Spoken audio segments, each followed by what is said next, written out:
Ever been in one of those arguments where the other person starts using jargon you vaguely understand, but they're wielding it with such confidence that you just nod along, hoping they don't ask you to define synergistic paradigm shift? That feeling of being slightly outmatched by terminology, of navigating a conversation where the rules seem to be written in a language you're still deciphering? That's pretty close to how it feels watching the current interplay between AI and the world of work. It's less a conversation, more an escalating arms race of capabilities and sometimes confusion. And like any arms race, the first casualty is often nuance. Welcome to AI Replaced Me, Episode 2. It's May 15th, 2025. I'm your host, Koby Ofek.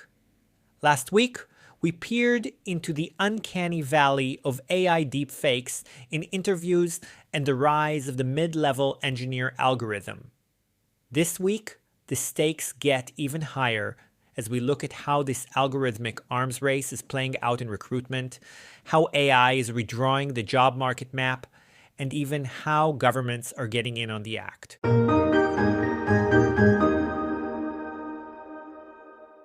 So let's talk about the good old CV, that document you've lovingly curated, or perhaps strategically massaged over the years.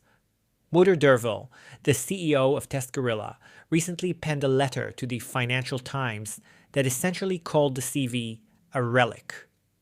Outdated and ineffective. Ouch. But is he wrong? Think about it. How many of us have, shall we say, creatively highlighted certain experiences while tactfully omitting others?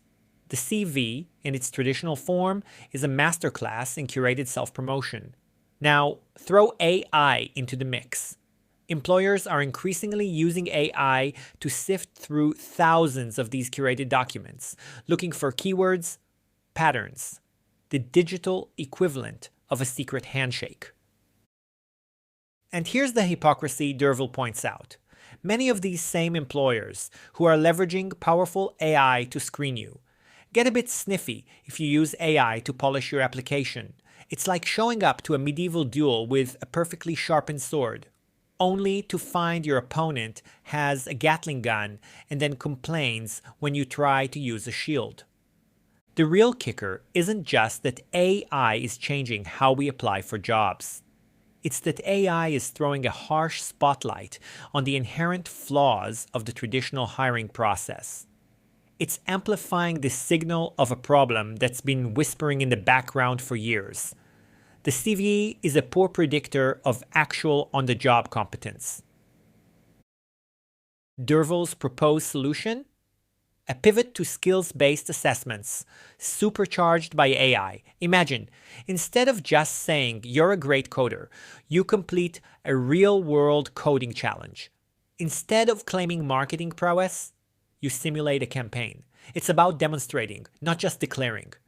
He argues this could boost productivity and even promote social mobility by focusing on what people can do, rather than just their credentials or how well they can game the CV system. Sounds great, right? A true meritocracy. But hold on. How do you ensure these AI-powered skills tests are fair? How do you prevent sophisticated cheating? And what about those crucial soft skills? Teamwork, communication, empathy?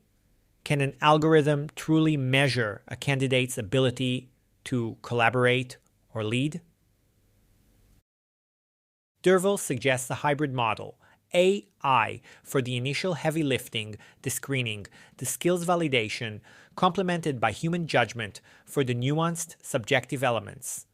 Think cheat prevention tools and structured multi-method evaluations. It's AI as the bouncer, checking IDs and basic qualifications, and then humans stepping in for the real conversation. But this leads us to the algorithmic arms race. Companies use AI. Candidates use AI. Who wins? Well, candidates with genuine skills who can also cleverly use AI to showcase them. Companies that embrace this new paradigm. Who loses? Those relying on inflated credentials and companies clinging to the past.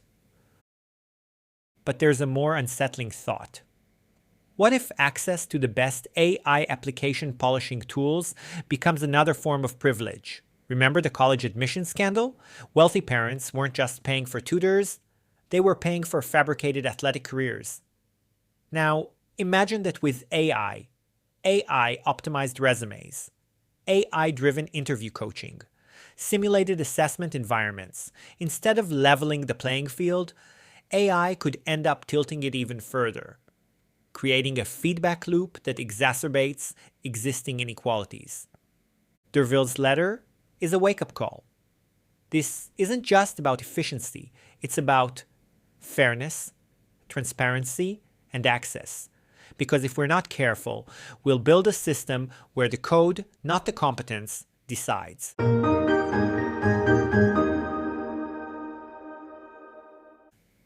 Moving on, let's shift from the hiring desk to the broader job market. Every time a new AI report lands, there's this collective intake of breath. The latest BLS projections for 2023 to 2033 offer a fascinating, if somewhat predictable, glimpse into this shifting landscape. The paradox is striking. Software developers are projected to see a 17.9% growth, adding over 300,000 jobs. The BLS explicitly says AI will augment their tasks, making them more productive. At the same time, personal financial advisors are also projected for a 17.1% growth, despite the rise of robo-advisors. This isn't just AI creating new tech jobs, it's AI reshaping existing professions, demanding new skill sets. It's the slide rule to calculator evolution, writ large. The demand for engineers didn't vanish.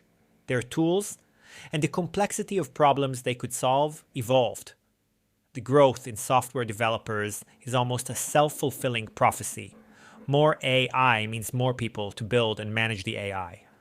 And financial advisors? Turns out, people still value a human conversation when it comes to their life savings. Trust and empathy for now remain a human domain. So, who's really winning here? Not just the new developers, it's the companies that successfully weave AI into their fabric, boosting productivity.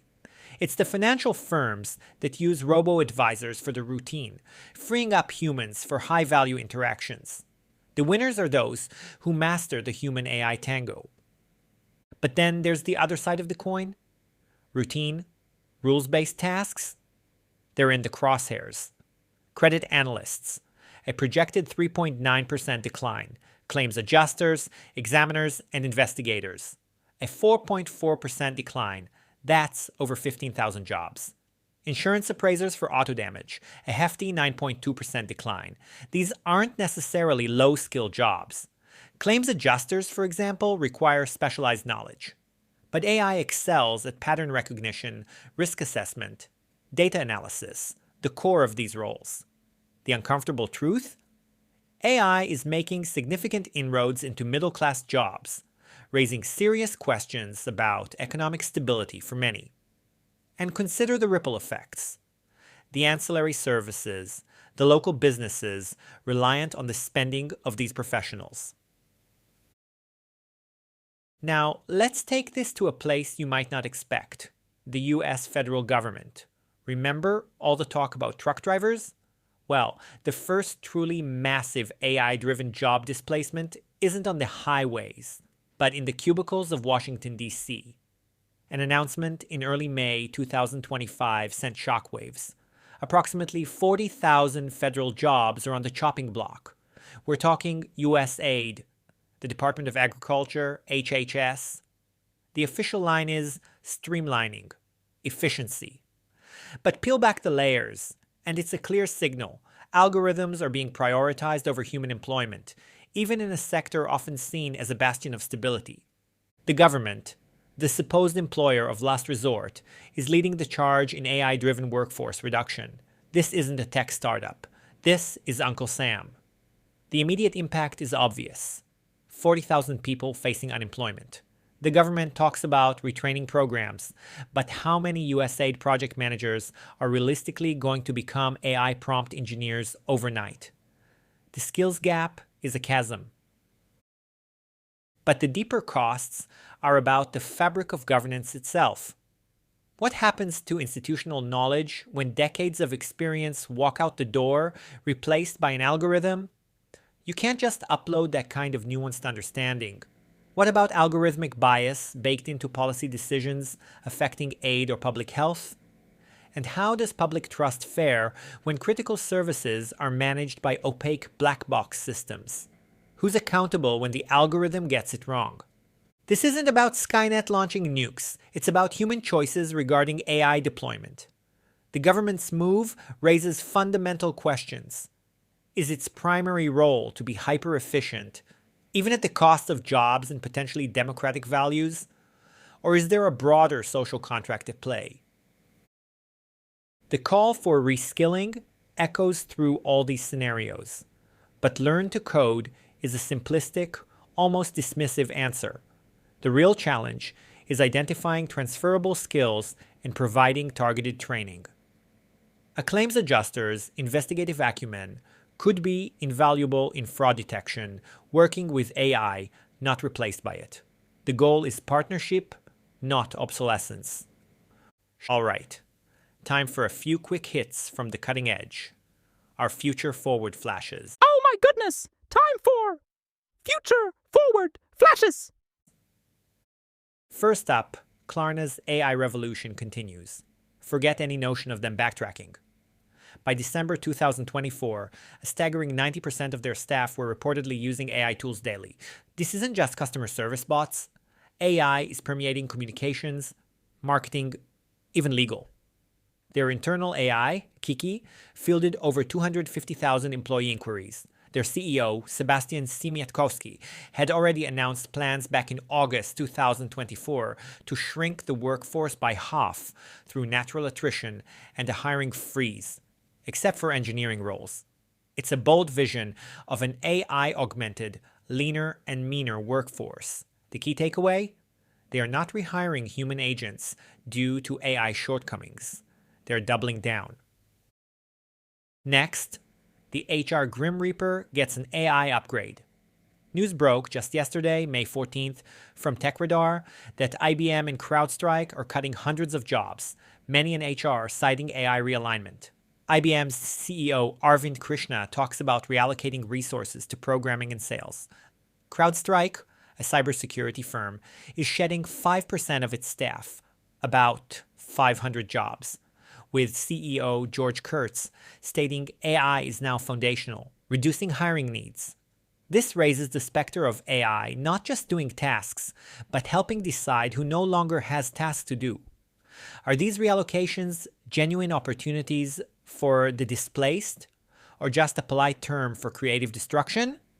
And when a cybersecurity firm says AI reduces its need for human cybersecurity experts, you have to wonder if AI is starting to eat its own dog food, so to speak. And finally, from a lively Hacker News discussion titled Ask HN, what will tech employment look like in 10 years? The consensus is that large language models, LLMs, will dramatically shrink traditional web development roles. One seasoned engineer with an LLM might outpace a whole team of juniors. But here's the twist. As LLMs churn out code, the need for debugging, error visualization, and robust integration engineering will skyrocket. The future isn't just about writing code. It's about becoming a master of managing AI-generated complexity. Specialization in areas like embedded systems, operating systems, and crucially, testing and reliability will be paramount. Skills are becoming more important than formal degrees.